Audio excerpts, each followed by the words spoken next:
நண்பர்களுக்கு வணக்கம். கரூரிலே விஜய் அவர்கள் தவேக தலைவரான விஜய் அவர்கள் நடத்திய பரப்புரை கூட்டத்திலே பலர் உயிரிழந்தார்கள். மிக அதிகமான கூட்ட நெரிசலிலே சிக்கி உயிரிழந்தார்கள். தமிழக வெற்றி கழகத்தின் பொதுக்கூட்டத்திலே இப்படி நடந்துவிட்டதால் அந்த கட்சி இறந்தவர்களின் குடும்பங்களுக்கு ஈட்டுத்தொகை காம்பன்சேஷன் கொடுத்திருக்கின்றது. அப்படிப்பட்ட ஒரு செயல் எல்லோராலுமே ஏற்றுக்கொள்ளப்பட்டிருக்கின்றது. ஏனென்றால் அது ஒரு கட்சி கூட்டம். விபத்து நடந்ததும் பரப்புரை கூட்டத்திலே. அதைத் தொடர்ந்து தவேகாவே இப்பொழுது ஆட்சிக்கே வந்துவிட்டது. இப்பொழுது இந்த தமிழக அரசாங்கம், தவேகா தலைமையிலான இந்த தமிழக அரசாங்கம் உயிர் இழந்தவர்களின் குடும்பங்களிலே தலா ஒருவருக்கு அரசாங்க வேலையை, அரசு வேலையையும் அறிவித்திருக்கின்றது. இது பெருத்த சர்ச்சைக்கு உள்ளாகியிருக்கின்றது. கட்சி கூட்டத்திலே நடந்த ஒரு விபத்துக்கு அரசாங்கம் பொறுப்பு ஏற்றுக்கொண்டு இப்படி ஈட்டுத்தொகை, அரசு வேலை முதலியவற்றை கொடுப்பது தவறான முன் உதாரணம், அது ஒரு தவறான செய்கை என்று பலர் கருதுகின்றார்கள். இல்லை, அது சரிதான், அப்படிப்பட்ட ஒரு நடவடிக்கை சரிதான் என்றும் சிலர் கருதுகின்றார்கள். இரண்டு பக்கங்களிலுமே உள்ள நியாய அநியாயங்களை பார்ப்பதற்கு முன்பு ஒரு விபத்துக்கு அரசாங்கம் ஏன் பொறுப்பேற்க வேண்டும், ஏன் பொறுப்பு ஏற்க வேண்டி வருகின்றது என்பதை பார்ப்போம். கள்ளச்சாராய விஷயத்தை ஒரு உதாரணமாக எடுத்துக்கொள்வோம். கள்ளச்சாராயத்தை குடித்துவிட்டு உயிர் துறப்பவர்கள் அரசாங்கத்தினால் அனுமதிக்கப்பட்ட மதுவை குடித்துவிட்டு உயிர் துறக்கவில்லை. அது கள்ளச்சாராயம், அது அவர்களுக்கும் தெரியும். ஆனால் வேறொரு கோணத்திலே இருந்து பார்க்கும் பொழுது இந்த கள்ளச்சாராய விவகாரங்களை எல்லாம், அதன் உற்பத்தி, பகிர்மானம், அதாவது டிஸ்ட்ரிபியூஷன், இவற்றையெல்லாம் நன்கு கண்காணித்து அவற்றை முழுவதுமாய் தடுக்க வேண்டியது அரசாங்கத்தின் கடமை, காவல்துறையின் கடமை. இதை நாம் மறுப்பதற்கே இல்லை. எனவே கள்ளச்சாராயம் குடித்து மக்கள் உயிர் இழக்கும் பொழுது அதற்கு கள்ளச்சாராயத்தை அரசாங்கம் மற்றும் காவல்துறை தடுத்து நிறுத்தவில்லை என்கின்ற வகையிலே அரசாங்கமும் காவல்துறையும் ஓரளவாவது பொறுப்பை ஏற்க வேண்டி வருகின்றது. 100% அப்படி செய்துவிட முடியுமா? பொதுமக்களுக்கு சிறிதாவது அறிவு வேண்டாமா என்று நாம் கேட்கலாம். அந்த கேள்வியிலும் நியாயம் இருக்கின்றது.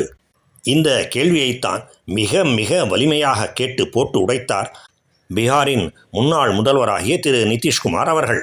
அவர் எந்த அளவுக்கு இதை பற்றி எடுத்து கூறினார் என்றால், கள்ளச்சாராயம் குடிப்பவர்கள் தற்கொலை செய்து கொள்கின்றார்கள் என்றே அவர் கூறினார்.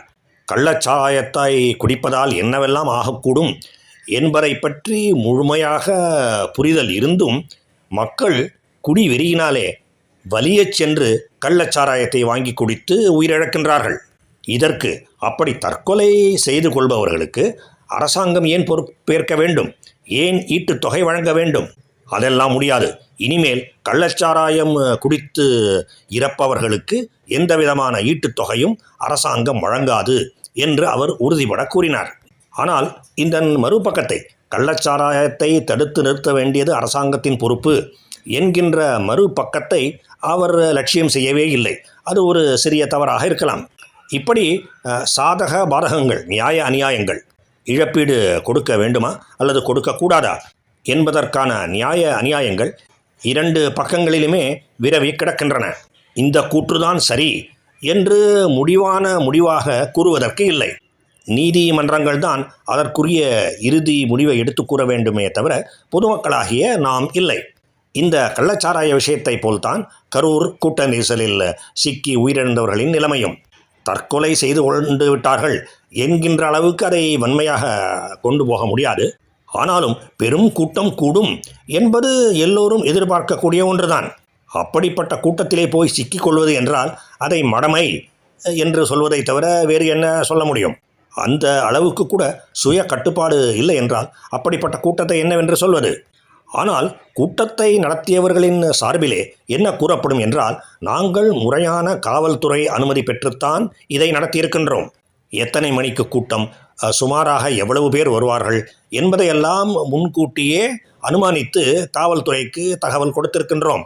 காவல்துறையும் இந்த இடத்திலே கூட்டத்தை நடத்துங்கள், அந்த இடத்திலே நடத்தாதீர்கள் என்றெல்லாம் சொல்லுகின்றது, நிபந்தனைகள் விதிக்கின்றது. அவற்றையெல்லாம் நாங்களும் ஏற்றிருக்கின்றோம். அப்படி இருக்கும்பொழுது காவல்துறையும் இதற்கு பொறுப்பேற்க வேண்டிய அவசியம் இருக்கின்றது. அதாவது அரசாங்கம் பொறுப்பேற்க வேண்டி இருக்கின்றது. அதனால் ஈட்டுத்தொகை வழங்கப்பட வேண்டும், கருணை அடிப்படையிலே அரசு வேலைகள் வழங்கப்பட வேண்டும் என்பது அவர்களுடைய வாதமாக இருக்கும். ஆனாலும் கரூர் விஷயத்திலே அவர்கள் அந்த கூட்டத்தை ஏற்பாடு செய்தவர்கள் சொன்ன நேரம் ஒன்று, விஜய் வந்த நேரம் வேறு. அவர் மிகவும் தாமதித்து வந்தார். அதை தவிர கூட்டத்திற்கு இத்தனை பேர் வருவார்கள் என்கின்ற எண்ணிக்கை அவர்கள் காட்டியது வேறு, உண்மையிலே வந்தது வேறு. அதற்கு அவர்கள் எத்தனை பேர் வருவார்கள் என்பதை துல்லியமாக யாராலும் கூற முடியாது என்று சொல்வார்கள்.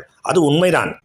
அவர்கள் காவல்துறைக்கு கொடுக்கின்ற எண்ணிக்கை அனுமானத்தை பின்பற்றியதுதான், ஒரு அனுமானம்தான்.